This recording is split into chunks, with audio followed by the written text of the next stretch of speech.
Isang kakaibang pagdiriwang ng EDSA People Power Revolution ang naganap dito sa Manila Cathedral ngayong Martes, February 25. Inordenahan bilang bagong obispo ng Simbahang Katolika si Bishop Rufino June Sescon Jr.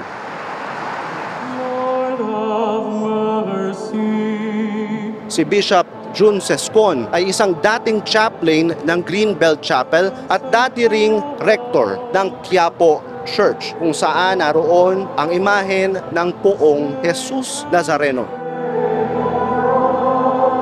Mula sa Archdiocese of Manila, inilipat si Bishop Sescon sa Diocese of Balanga sa Bataan, kung saan siya na ang magiging bagong obispo. Ang nag-ordain kay Bishop June Sescon ay isa ring dating obispo ng Balanga, si Archbishop Socrates Villegas ng Ligayen, Dagupan.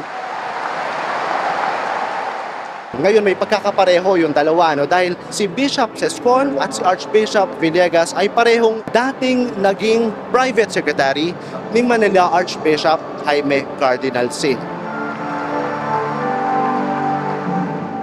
Ito ang dahilan kung bakit espesyal ang pagdiriwang ngayon, dahil si Cardinal Sin ang itinuturing na isa sa mga bayani ng EDSA People Power Revolution noong 1986 na nagpatalsik sa diktador na si Ferdinand Edralin Marcos. Hindi maiwasan na balikan ang alala ni Cardinal Sin sa ordination ng kanyang anak sa pagkapare na si Bishop June Sescon. We cannot retell our story as a people without the EDSA People Power of 1986 and our history as a Catholic nation without the voice of EDSA Jaime Cardinal Sin. The story of EDSA People Power is a story of prayer power. I pray that we may never forget that to be a good Christian, a good priest, a good bishop, is also to give ourselves to become a good citizen, vigilant to truth, justice, integrity, freedom, and peace. Ang tunay na makadiyos ay makabayan din.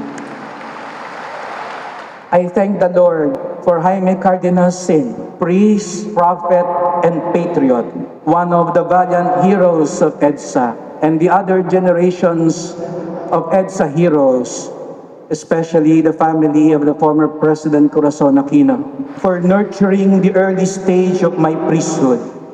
I assure you, his spirit will live on. The EDSA spirit continues because our faith impels us to be generous, as to become the conscience and prophets of society. Laging napupulaan ng Simbahang Katolika. Bakit daw laging nakikialam sa politika? Pero giit ang mga pari at obispo gaya ni Bishop June Sescon, paano naman mapaghihiwalay ang Diyos at kapwa, ang simbahan at bayan? Paterno S. Makel, Rappler, Manila.